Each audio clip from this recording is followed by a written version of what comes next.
आज जो हमारा टॉपिक है वो ईद सऊद है। आने वाली जुमेरात को ईद सऊद क्या है? मसीह का जिंदा आसमान पर उठाया जाना। ठीक है, ये ईदें हमें पता होनी चाहिए और जुमेरात को जरूर एक दूसरे को विश करें। ये बहुत बड़ी बात है कि आप जिसको मानते हैं वो अपने लोगों के सामने जिंदा उनके देखते देखते वो आसमान पर उठाया गया। हालेलुया! ये उसकी शान है, ये उसकी जलालत है। हालेलुया! जब आता है फिर भी खुशखबरी दी जाती है फरिश्तों के वसीले से, और जब वो जाता है फिर भी फरिश्ते कह रहे हैं, फिर भी फरिश्ते मौजूद हैं। हालेलुया! तो आइए जरा मेरे साथ निकालिए पहला तीमुथियुस 3 बाब उसकी 16वीं आयत। पहला तीमुथियुस 3 बाब उसकी 16वीं आयत। जी,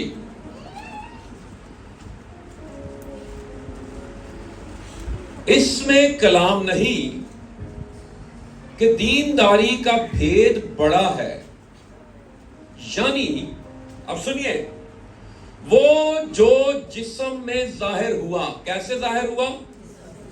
इसलिए कि वो जिस्म नहीं रखता था, वो बदन नहीं रखता था, वो खुदा है, वो रूह है, और वो किस में जाहिर हुआ? जिस्म में जाहिर हुआ, पहली बात। और दूसरी बात क्या है? और रूह में रास्तबाज ठहरा। तीसरी बात, फरिश्तों को दिखाई दिया। जो फरिश्ते उसको आसमान पर देख नहीं सकते थे, अब फरिश्ते उसको बदन में देख सकते हैं। हालेलुया! चौथी बात, और गैर कौमों में उसकी मुनादी हुई। और पांचवी बात, और दुनिया में उस पर ईमान लाए। और छठी बात, और जलाल में ऊपर उठाया गया। हालेलुया! कैसे ऊपर उठाया गया? जलाल में ऊपर उठाया गया। हालेलुया! ये है आपका यीशु। हालेलुया! और तुसी किसी आम हस्ती ਨੂੰ नहीं मनन वाले, जेड़ा पता नहीं आया, पता नहीं कदों गया है जी, वो जिंदा है और जिंदा रहेगा। हालेलुया! और वो जलाल में ऊपर उठाया गया है। हालेलुया! इसलिए हम उसे जलाल का बादशाह कहते हैं। हालेलुया! और ये अनाजील में ये बारहा इसका तस्करा हुआ है, उसके उठाए जाने का। ठीक है, लेकिन ओल्ड टेस्टामेंट भी कहता है, पेश गोई करता है उसके उठाए जाने की। ज़बूर 68 ज़बूर 68 18वीं आयत, 68वां ज़बूर, साम 68, साम नंबर 68 और उसकी 18वीं आयत। जी,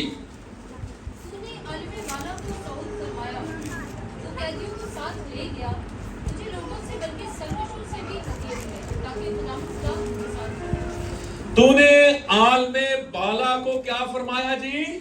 सऊद फरमाया। हालेलुया! और फिर क्या लिखा है? तो किनको साथ लेकर गया? कैदियों को साथ ले गया।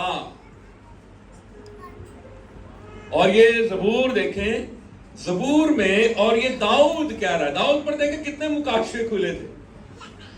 ज़बूर 22, ठीक है, ये मसलूबियत का ज़बूर। ठीक है, ज़बूर 31, आखिरी कलमा 31वां ज़बूर, 5वीं आयत, ऐ मेरे खुदा, मैं अपनी रूह तेरे हाथों में सौंपता हूं। ज़बूर 22, ऐ मेरे खुदा तूने मुझे क्यों छोड़ दिया? सो आज हम देखेंगे कि वो आसमान पर क्यों गया। ये तो आप जानते हैं ना, वो आसमान से क्यों आया। क्यों आया? उन्हें कहा मैं दुनिया फिर आवा, पता नहीं टाइम मिले ना मिले, इसलिए आया वो दुनिया में। किसके लिए?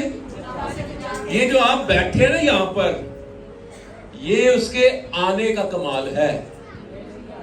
हालेलुया। और हम उस वक्त तक उसके चरणों में बैठे रहेंगे जब तक वो आ नहीं जाता। Hallelujah, hallelujah. हम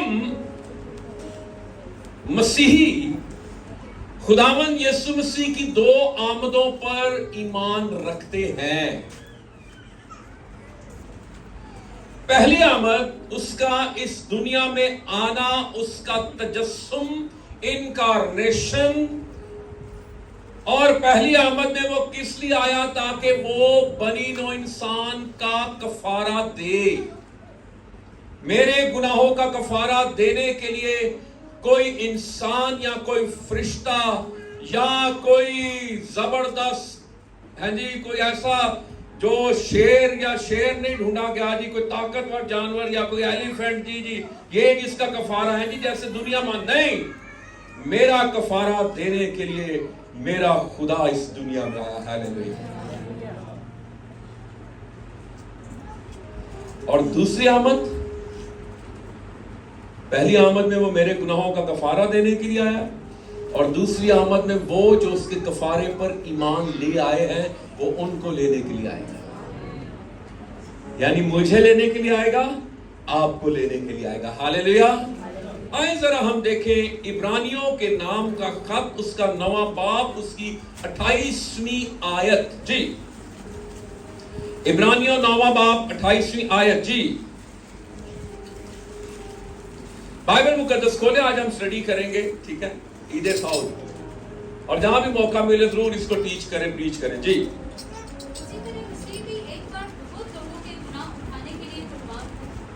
जी पहली एक बार का मतलब है पहली आमद, ठीक है जी। उसमें वो किस लिए? बहुत लोगों के गुनाह उठाने के लिए कुर्बान होकर आगे दूसरी बार बगैर गुनाह के निजात के लिए उनको दिखाई देगा। अब दूसरी बार वो क्या लिखा है? बगैर गुनाह के। अब वो गुनाहों का कफारा नहीं देने आएगा। पहली आमद में वो क्या बनकर आया है जी? बर्रा। दूसरी आमद में वो क्या है जी? यहूदा के कबीले का बब्बर, ठीक है। पहली आमद और दूसरी आमद। अमाल की किताब पहला बाब उसकी 11वीं आयत जी। रसूलों के अमाल पहला बाब उसकी 11वीं आयत जी।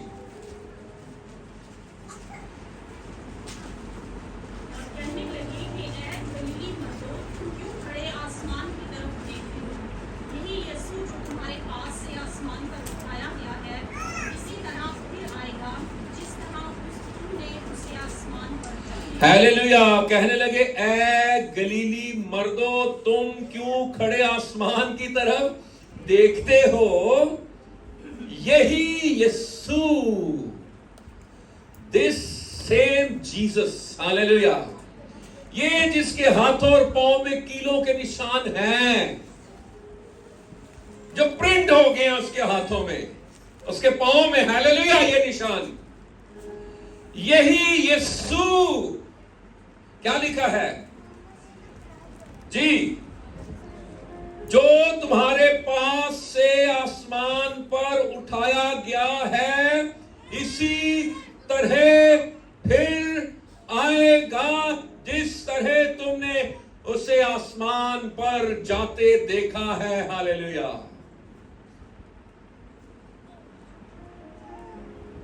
उसी तरह फिर आएगा। कैसे गया? बादलों पर। और कैसे आएगा?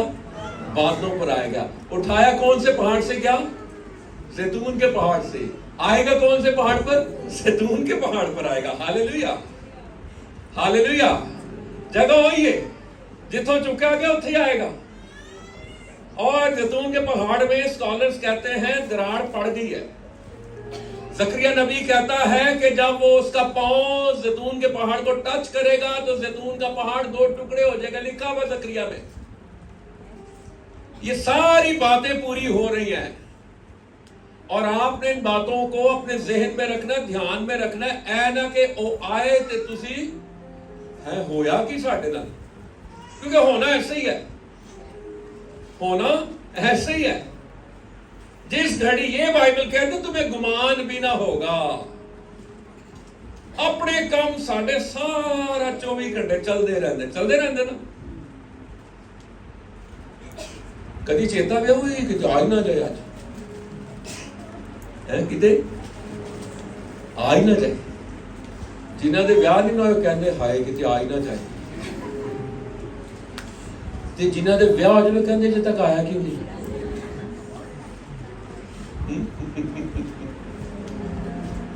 यही यीशु, हालेलुया। अब हम देखेंगे 6 पॉइंट।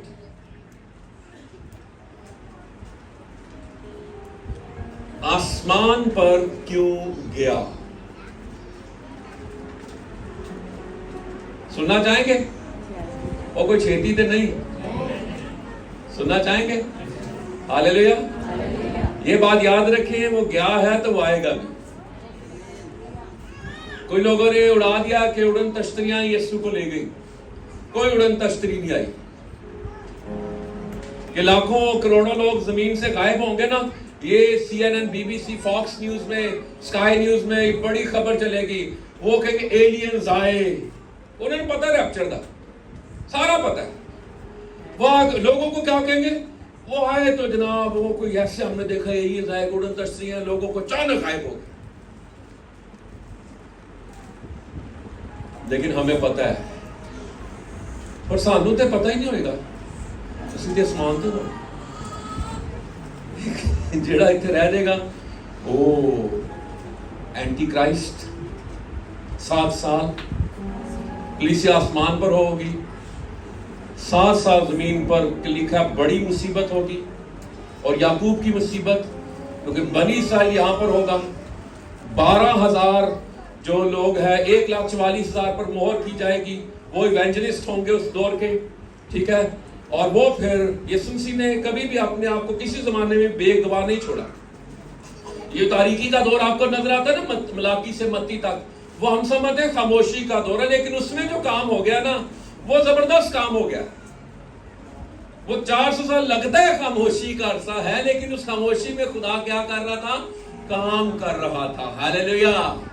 बड़े काम सीधे किए, खुदावन ने रोड बनवा दिए, है जी।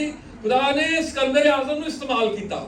सिकंदर आजम जब यरूशलेम में जाता है तो काहिन आता है और दानियल नबी का सहीफा खोल के वो जगह बताता है जी, कि ये जो बकरे का सींग है ये तेरी बाबत ये लिखा गया था, और ये वाकई नबूवत पूरी होती है।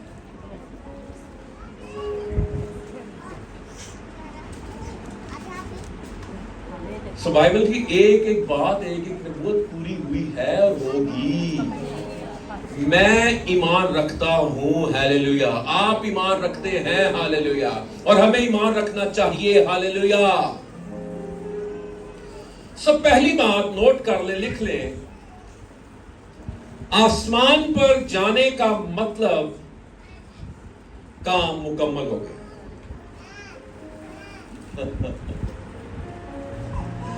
अभी मैं कलाम सुना के ना बैठ जाऊंगा, तो इसका मतलब क्या है? काम खत्म हो गया। अब मैं यहां पे खड़ा हुआ कलाम सुना रहा हूं। आइए जरा देखें इब्रानियों के नाम का खत, जरा जल्दी हवाले याद पढ़ने में रहनुमाई भी करें जिसे मिले। इब्रानियों पहला बाब उसकी 3री आयत जी।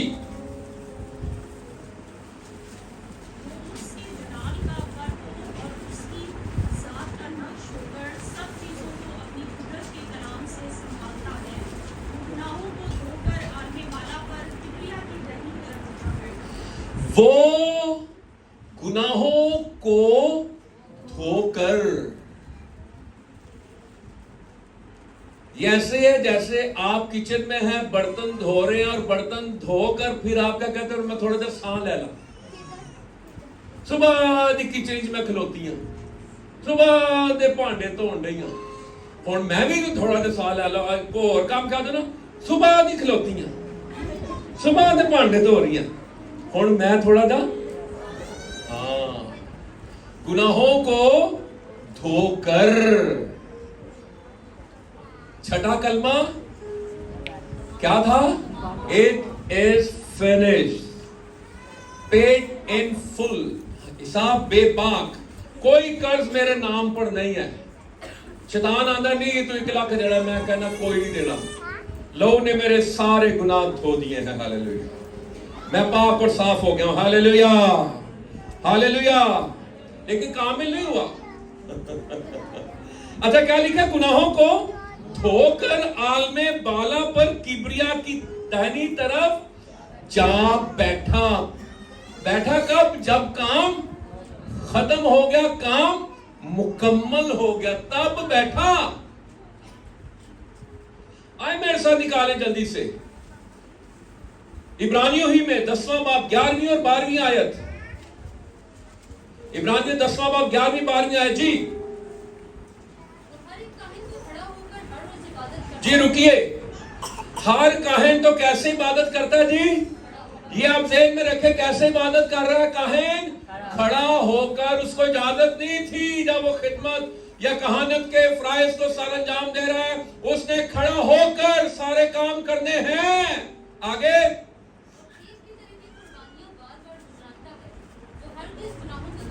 नहीं कर सकती। आगे हालेलुया।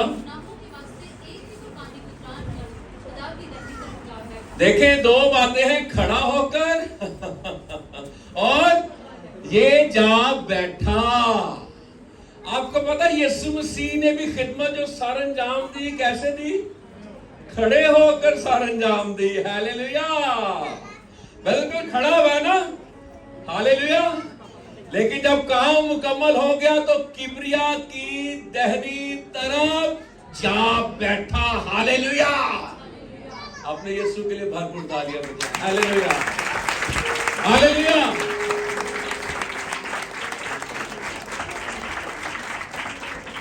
मरकुस की इंजील जल्दी से निकालिए, उसका 16वां बाब, उसकी 19वीं आयत जी।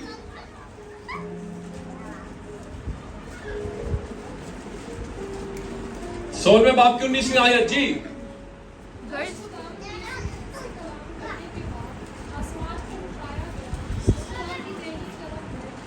हाँ जी, ये कैसे लिखा जी? उनसे कलाम करने के बाद आसमान पर, ये 40वां दिन है जब यीशु मसीह आसमान पर उठाए गए हैं। ये बातें आपको पता होनी चाहिए, इसलिए मैं खोल खोल के ये बयान कर रहा हूं, बता रहा हूं। हालेलुया। किबरिया की दाहिनी तरफ दायां हाथ जो बरकत की अलामत है। हालेलुया। और फिर क्या लिखा है? फिर इन्होंने निकलकर हर जगह मुनादी की, जो उसका काम था वो करके चला गया। अब मेरा और आपका काम शुरू होता है। Hallelujah, hallelujah. लूका की इंजील 24वां बाब 51 आयत 24, 51। 24वां बाब 51, 51 वर्ष जी।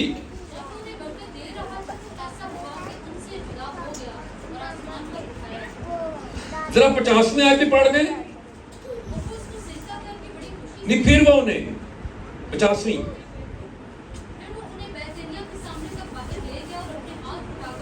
क्या कर रहे हैं जी? हाथ उठाकर दुनिया यीशु मसीह कैसे छोड़ रहा है? हाथ उठाकर क्या दे रहा है? तेरी दुनिया छड़नी है तो की करना? हाय उनको मेरे जनाजे ते ना। हमने दुनिया कैसे छोड़ दी है? लोगों को, अपने लोगों को जिनके अपने हाथ उठाकर यीशु ने ऐसे बरकत देकर गया। हालेलुया। साडा उन्हों को मेरा चेहरा ना वेखे, पता नहीं उदों चेहरा वेखण जोगा भी होना कि। फिर आगे क्या लिखा है 51वें आयत में? जब उन्हें बरकत दे रहा था तो ऐसा हुआ कि उनसे जुदा हो गया और आसमान पर उठाया गया। हालेलुया। ये है यीशु। बाइबल हर देखिए इंजील के यीशु उठाया गया, यीशु उठाया गया, यीशु उठाया गया। एक गोमत रूप नहीं उठाया गया, कोई काम गोमत रूप नहीं किया यीशु मसीह ने, सबके सामने उठाया गया। हालेलुया। जब जमीन से पांव उठ रहे होंगे वो देख रहे होंगे यीशु मसीह उठाया गया। और ऐसे ही एक रोज अगर हम जिंदा हुए जब वो आया तो हम भी ऐसे ही उठाए जाएंगे। वो जिंदा हुआ, हम भी जिंदा होंगे। वो किबरिया की दाहिनी तरफ बैठा तख्त पर, हम भी जाकर तख्त पर बैठेंगे। हालेलुया। और देखा कि हम किन का इंसाफ करेंगे? फरिश्तों का इंसाफ करेंगे। ओए होए होए होए। ये हक बनी इस्राइल को नहीं है, ए हक मैनू ते तुहानू है। तुसी कीदा अच्छा फरिश्तियां दा मैं की हिसाब करांगा? मैं ते सोची पै गया। मैं आख्या ना प्याज लिआंदे ने, ना वो गंढे लिआंदे ने, ना कोई टमाटर लिआंदे ने, उन्हां दा खादे कादा हिसाब होएगा? उन्हां दा है ना दिलचस्प सवाल। उन्हां दी अदालत मैं कंज करांगा?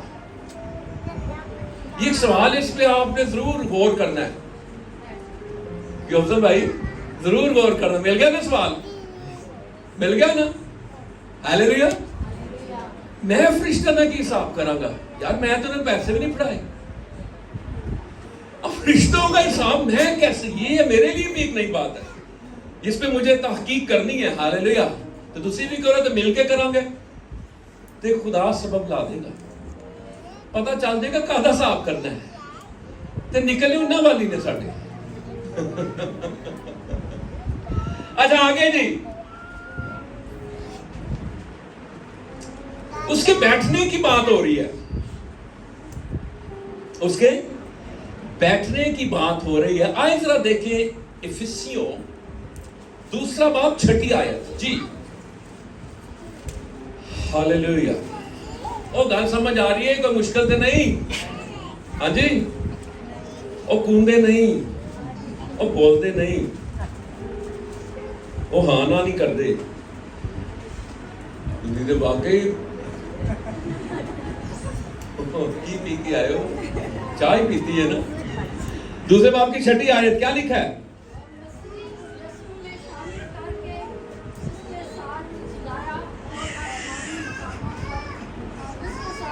आसमानी मुकामों पर उसके साथ वो अकेला नहीं बैठा, रूहानी तौर पर स्पिरिचुअली मैं और आप भी उसके साथ आसमानी मुकामों पर बैठे हुए हैं। और कौन से आसमान पर हम रूहानी एतबार से बैठे हुए हैं? 3 आसमान पर। दूसरे आसमान पर इब्लीस है, और इसका मतलब है कि हम उससे ऊपर हैं और वो हमारे पांव के नीचे है।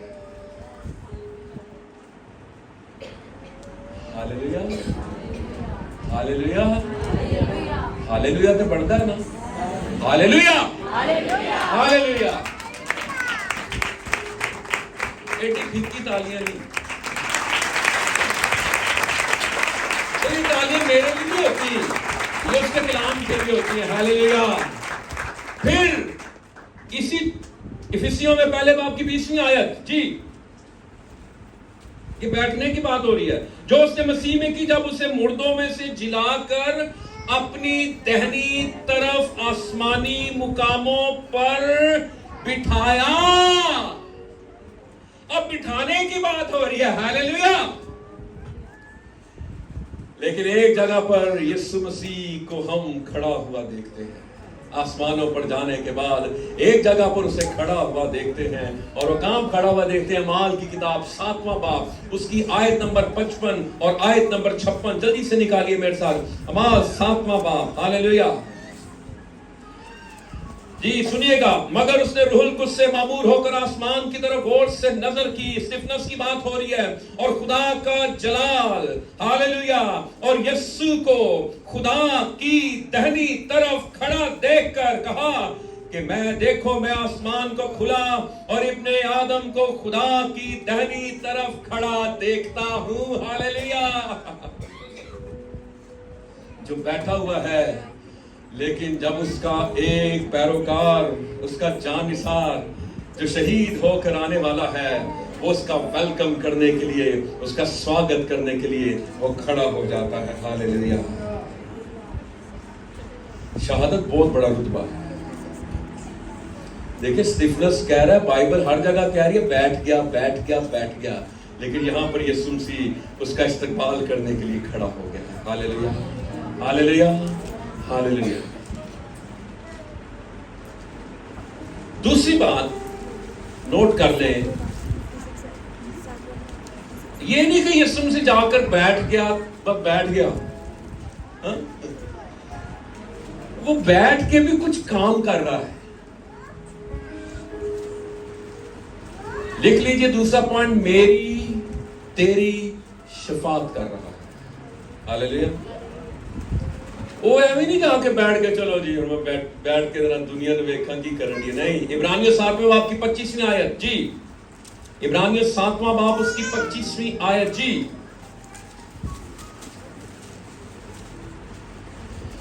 इसलिए जो उसके वसीले से खुदा के पास आते हैं वो उन्हें पूरी पूरी निजात दे सकता है, क्योंकि वो उनकी शफात के लिए हमेशा जिंदा है। हालेलुया।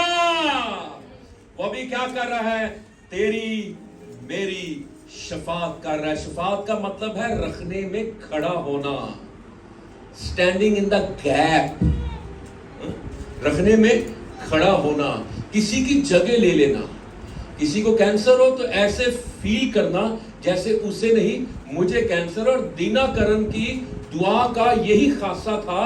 दीनाकरण कहता है कि जब मैं किसी कैंसर के पेशेंट को देखता तो मैं ऐसे दुआ करता जैसे मुझे कैंसर।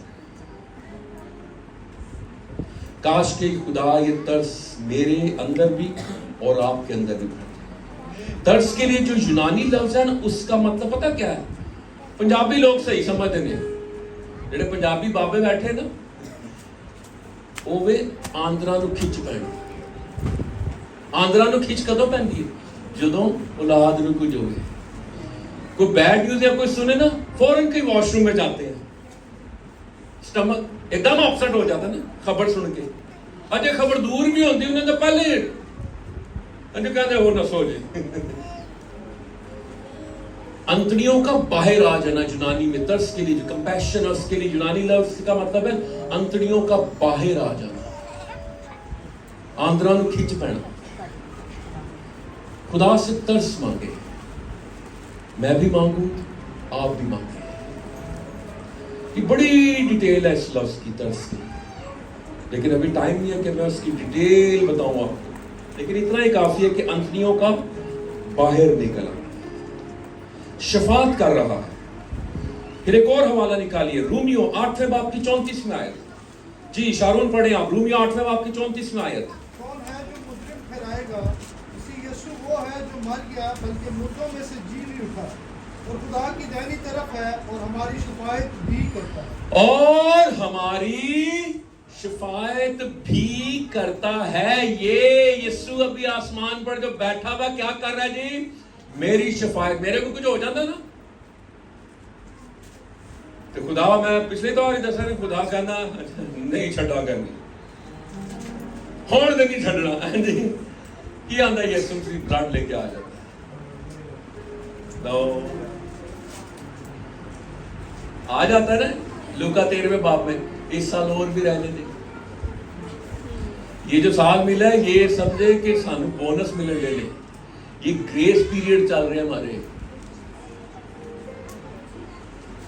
इसलिए खुदा का शुक्र अदा करें, हर दिन के लिए खुदा का शुक्र अदा करें। हालेलुया।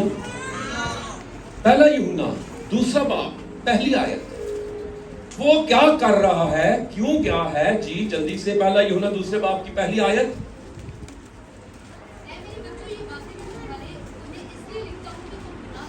हाँ,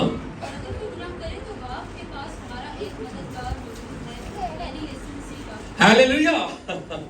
क्या लिखा है जरा इसको मैं दोबारा पढ़ता हूं आपके लिए। ऐ मेरे बच्चों, ये बातें मैं तुम्हें इसलिए लिखता हूं कि तुम गुनाह, बाइबल कह रही है कि गुनाह नहीं करना।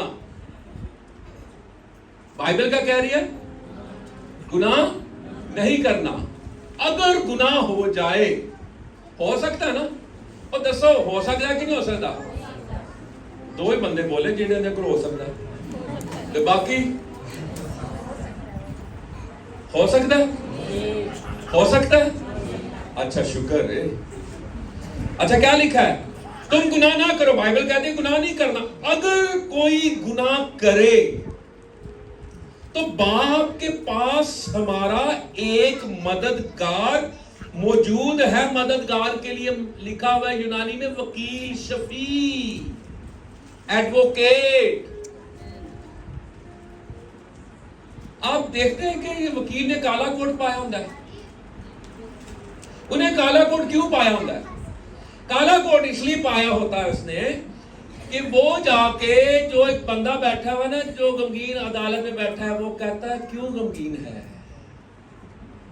काला कोट एंड कहता है तेरे नाल मैं भी गमगीन हां, लेकिन तू गल नहीं कर सकता, मैं तेरी जगह गल करूंगा। तूने विटनेस बॉक्स में खड़े रहना है, मैं तेरा मुकदमा लड़ूंगा।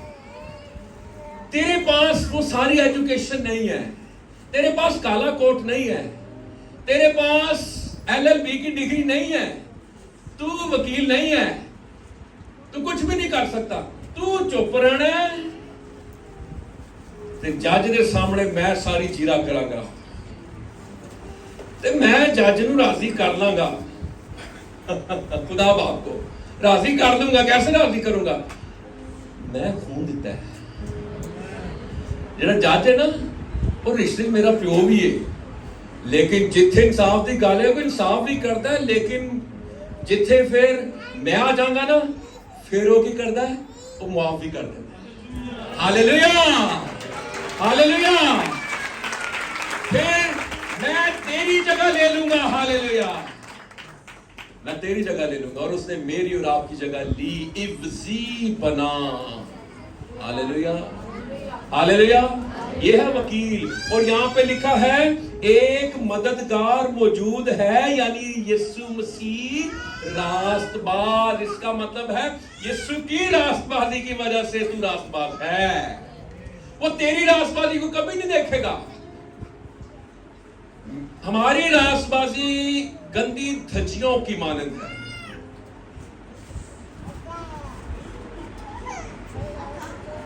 ये लफ्ज बड़ा खतरनाक है, एक्सप्लेन नहीं कर सकता। गंदी धज्जियों की मानंद। अब एक पाकरू मददगार है और एक कौन है जी? यीशु मसीह रास्तबाज, मददगार। हालेलुया। कितने मददगार मौजूद है जी? हालेलुया। एक मेरे अंदर है और एक आसमानों पर मौजूद है। मैं दो मददगारों के बीच में हूं। Hallelujah, hallelujah, hallelujah. और एक और मददगार दिया गया। केड़ा मददगार? आदम का खेला रहना अच्छा नहीं। हुण कई बंदे कहणगे वो मददगार ने ते मरवा ही दिता सानू है, लेकिन नहीं।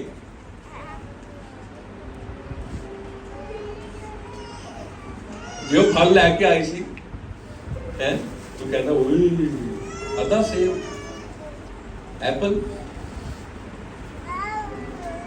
पता नहीं की हिस्ट्री पा जानी थी है।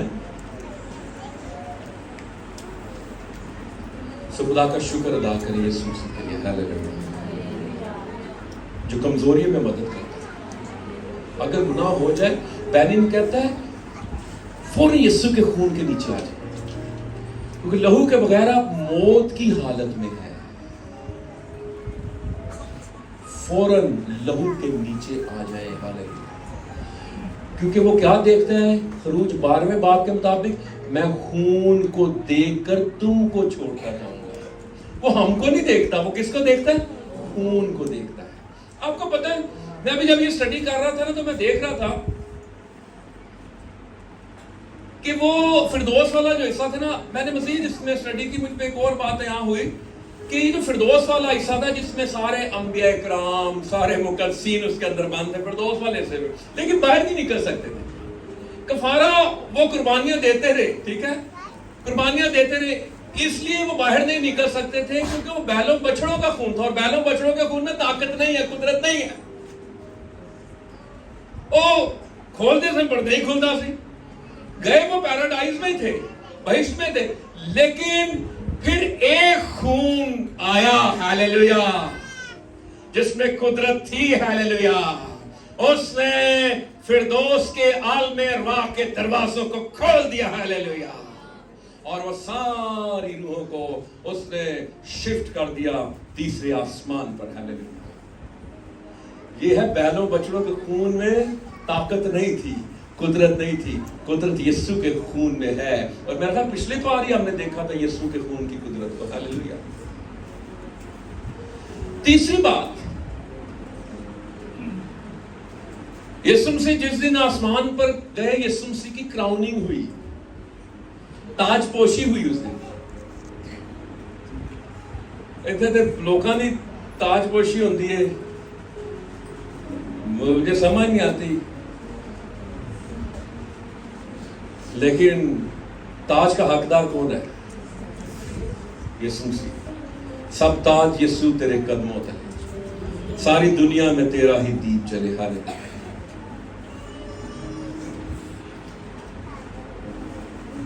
पता नहीं सेंट्स की क्यों ताजपोशी होती है, मुकद्दसों की या मुकद्दसाओं की क्यों ताजपोशी होती है? ताज का हकदार तो एक ही है, और वो कौन है? यीशु मसीह, हालेलुया, हालेलुया। इब्रानियों के नाम का खत, दूसरा बाब, 9वीं आयत।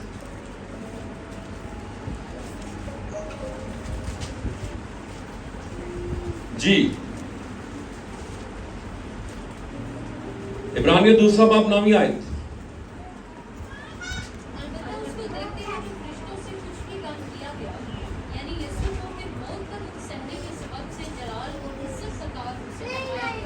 इज्जत, जलाल और इज्जत का ताज उसे पहनाया गया जब वो आसमानों पर गया,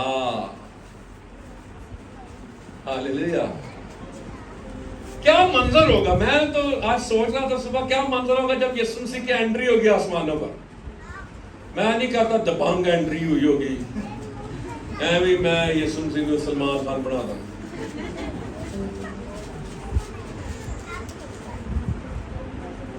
वो होया तो नहीं क्या, यीशु मसीह ओ दरवाजे खोल दे, ओए आ गया जी, है जी, ओ परा परा हो जाओ, आ गया जी। अच्छा कि खादम आ रहे हो ना, नहीं कह रहे परा परा हो जाओ। मैं एक नाज़ ने कहते परा परा हो जाओ, मैं कह दिया तारा ने किया, कोई खादम ना हाथ ना ला जाए, मैं कह 10 सौदा हो जाए, मेरा में खादम है, वो खादम है, वो पादरी है, वो इंसान है, उसकी पूजा नहीं करनी चाहिए। अगर आप अपने मान से, जैसे ऊपर वाले चर्च में कोई आया और ने कहा कि मैं ये पादरी समर दे कोट ਨੂੰ ਫੜਿਆ ਤੇ ਮੈਨੂੰ ਸ਼ਿਫਾ ਹੋ ਗਿਆ, ਉਹਦਾ ਹੀ ਮਾਨ ਸੀ। ਮੈਂ ਨਹੀਂ ਕਹਿ ਮੇਰੇ ਕੋਟ ਨੂੰ ਹੱਥ ਲਾਓ, मैं पादरी समर ਦੀ ਟਾਈ ਨੂੰ ਫੜਿਆ ਤੇ मैं शिफा पा गई, मैं तो नहीं कहा मेरी टाई ਨੂੰ फड़ो। वो लोग छुआ के ले जाते थे, छू के ले जाते थे, वो नहीं कहते थे, उनकी टीचिंग नहीं थी। थियोलॉजी नहीं है, याद रखिए, ये थियोलॉजी नहीं है कि कोई अगर पलूस दे या वो लिटा देते थे, पतरस का साये पाड़ दे, वो उनका ईमान था। पतरस नहीं कहता था मेरे साये के नीचे लिटा दो मरीजों को। कुछ लोग प्रैक्टिस करते हैं, मैंने भी देखा है, कुछ लोग प्रैक्टिस करते हैं, साया बनाते थे, है नहीं? वो साया जाता नहीं, साया आ जाता है। तो गलत प्रैक्टिस ना करें, लोगों को इन चीजों के पीछे ना लगाएं। तजर्बात जो है थियोलॉजी नहीं है।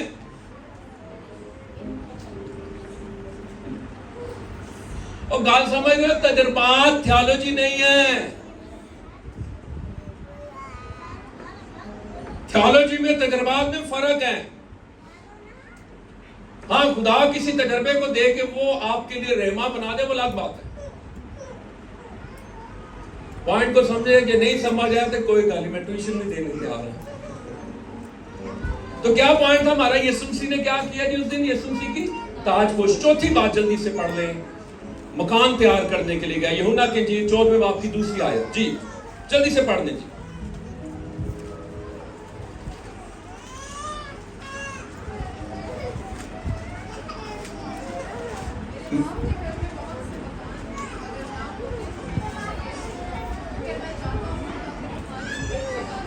जी खामोशी इख्तियार करें प्लीज।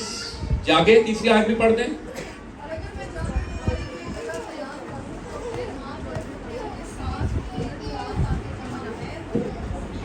मैं चाहता हूं ताकि मेरे बाप के घर में बहुत से मकान अगर ना होते तो मैं तुमसे कह देता हूं दूल्हा अपनी दुल्हन को कह के जा रहे हैं मंगेतर, हाँ जी इस टाइम हो गया है रोका। गाल समझ रोका। ये अभी हमारी यीशु मसीह के साथ क्या हुई है? मंगनी, निस्बत। और इसलिए जो निस्बत की अंगूठी है ना वो राइट हैंड के 4th फिंगर में पहनाई जाती है, और जो शादी की अंगूठी है वो लेफ्ट की 4th फिंगर में पहनाई जाती है, सीधी। क्या समझ रहे? मैं चाहता हूं अब ये इब्रानी शादी का तस्वुर है। इब्रानी शादी में दूल्हा जो है यानी जिसकी आपस में मंगनी हो गई है, वो क्या करते हैं? वो जाने से पहले कहता है जी कि मैं जाता हूं। ये इब्रानी शादी में यहूदी कहता था लड़का, वो कहता था मैं जाता हूं ताकि तेरे लिए जगह तैयार करूं, फिर मैं जाकर फिर आऊंगा और तुझे अपने साथ ले जाऊंगा। और वो क्या करती थी? खिड़की में वही 25वां बाब मत्ती की इंजील मसले 10 कमारियां याद आया। वो क्या करती थी? खिड़की में चिराग जलाकर रखती थी, पता नहीं कदों आ जाए, क्योंकि कैलेंडर नहीं होते थे, डेट फिक्स नहीं हुई होती थी। और जब बाप तैयारी देख लेता था ना तो वो अचानक कहता था आज हम दुल्हन को लेने के लिए जाएंगे। इब्रानी शादी ऐसे ही है जैसे यीशु मसीह ने कहा। और इब्रानी शादी में दूल्हा अपनी दुल्हन के लिए घर तैयार करता है। साढ़े भी पता नहीं चेज कितों आ गया। मैंने तो 15 साल पहले भी जो शालू मेरे छोटा जैसी मैं क्या एक सुई नहीं लेनी। तो बाइबल की जो शादी है उसमें क्या है? दूल्हा जो है लड़का तैयार करता है अपना घर। तो मैंने भी क्या है उधर जिस दिन रुखसती होगी तो अपने घर जाएगा, तो मेरे घर नहीं आएगा। ऐ कहता जी मैं उत्ते रवांगा।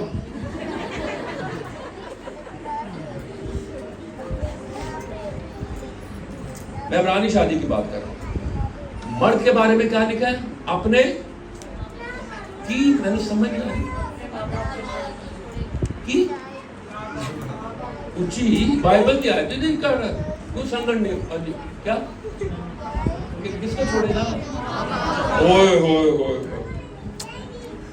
ओए होए होए शादी तो बाप मां पे नहीं छटेगा और तो डुब के नहीं मर जाता। मैं ये नहीं कह रहा कि, लेकिन उसका मतलब अपना यूनिट, अपना खानदान।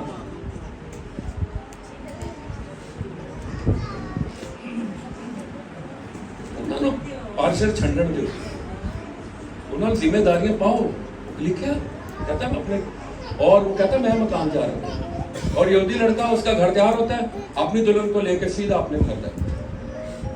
इब्रानी शादी पर।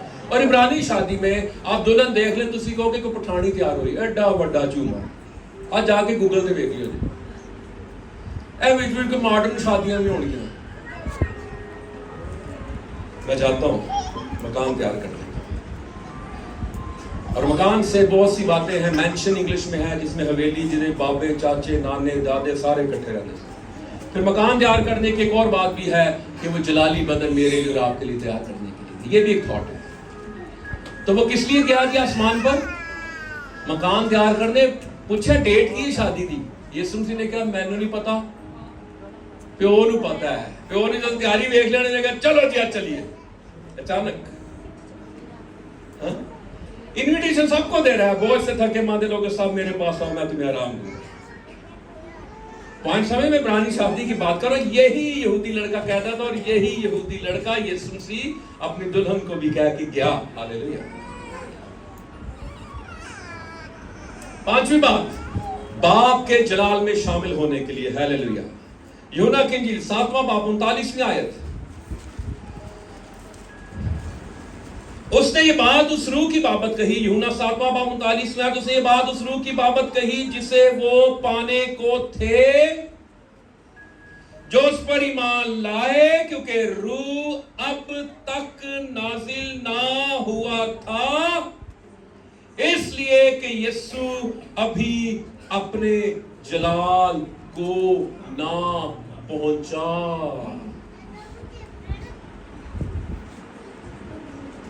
देखा ना फिलिपियों के खत में कि उसने अपने आप को खाली कर दिया।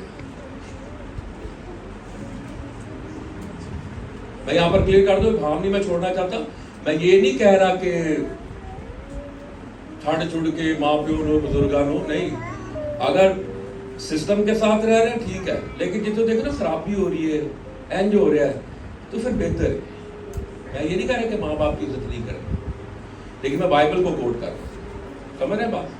ऐ नहीं कि जनाब आज पादरी साहब ने कह दिया आज नहीं, हाँ, इसलिए मैं बैलेंस कर रहा हूं।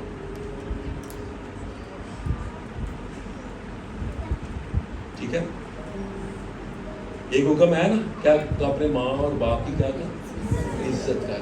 ये वाहिद हुक्म है जिसके साथ वादा है, बाकी किसी के नाल नहीं। उम्र की दराजी चाहते हैं तो माँ बाप की इज्जत किया करें। हालेलुया। उम्र की दराजी चाहते हैं, सिर्फ 3 बंदे चाहते हैं।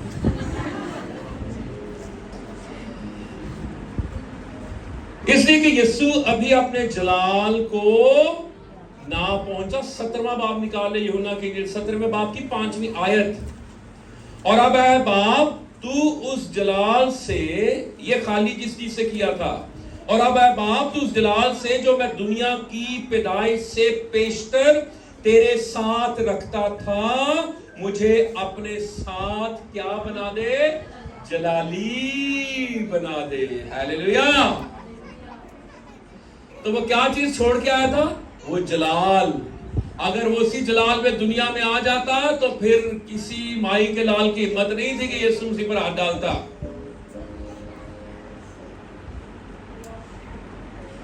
किसी में हिम्मत नहीं थी। देखिए इसी से तो खाली किया था उसने अपने आप को, उस जलाल से, उस टॉक्सा से, ठीक है, उस जलाल से उसने अपने आप को खाली। अब वो क्या दरखास्त कर रहा है? जलाली बना दे फिर। और यहां से वो जलाली बनकर गया, वो जलाल में ऊपर उठाया गया। Hallelujah, hallelujah.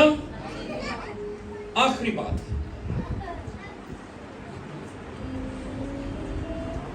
रूहुल कुद्स नाज़िल करने के लिए हो गया। ये चैप्टर निकाले रखे, 7वां बाब,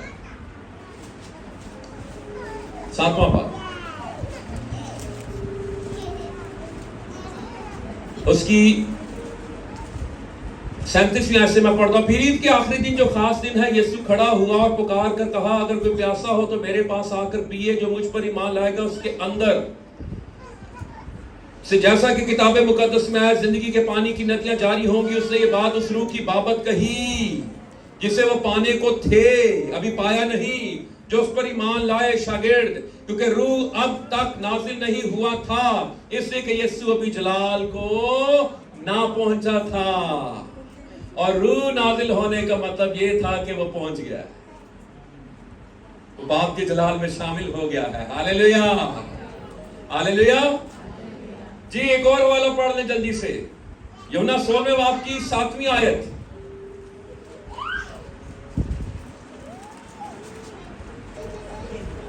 लेकिन मैं तुमसे सच कहता हूं कि मेरा जाना तुम्हारे लिए फायदेमंद है, क्योंकि अगर मैं ना जाऊं तो वो मददगार तुम्हारे पास ना आएगा, लेकिन अगर मैं जाऊंगा तो उसे तुम्हारे पास भेज दूंगा। कुछ समझ आ रही है क्यों गया?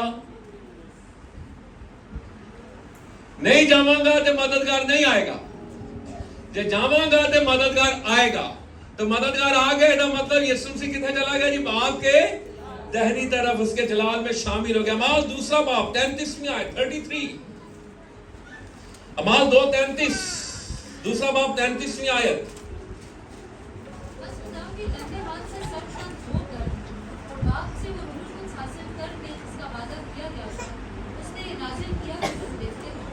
बस खुदा के दाहिने हाथ से सर बुलंद होकर बाप से वो रूहुल कुद्स क्या लिखा जी?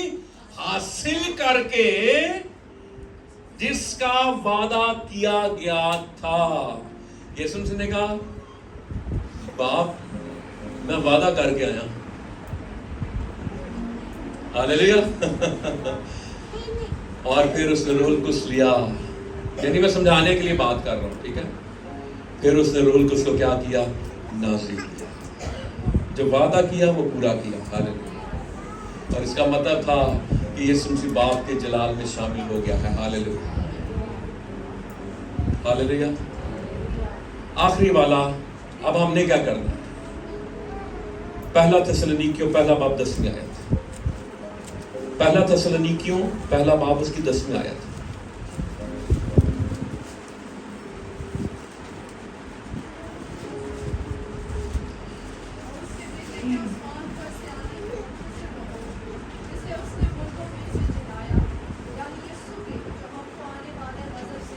उसके बेटे के आसमान पर से आने के मुंतज़िर। और की करना है इंतजार। और इंतजार में जब आप किसी का इंतजार कर रहे हो तो फिर आंखें गेट में लगी होती है। अब आंखें, उसने आना कहां से है? आसमान से। तो फिर आंखें किस तरफ होनी चाहिए? आसमान की तरफ होनी चाहिए। किसी वक्त भी वो आ सकता है। हम आसमान पर कब देखते हैं? जब कुछ चाहिए होता है। आसमान पर उसलिए भी तो देखे ना कि वो आने वाला है। हालेलुया। अब मुंतज़िर रहो, एक कंटिन्यूटी दे रहो। हालेलुया। किसी वक्त भी आ सकता है। तो मेरा ख्याल है कि 6 बातें आपको अज़बर याद रहेंगी, ठीक है, जुबानी याद रहेंगी। क्या ख्याल है, दोहराना नहीं? पहला पॉइंट क्या है? क्यों आसमान पर गया? कि काम मुकम्मल हो गया। दूसरा, शफात। तीसरा, ताजपोशी। चौथा, मकान तैयार करने। पांचवा, बाप के जलाल में शामिल। छठा, रूहुल कुद्स नाज़िल करने के लिए। हालेलुया। आए अपने सरों को झुकाएं, अपनी आंखों को बंद करें।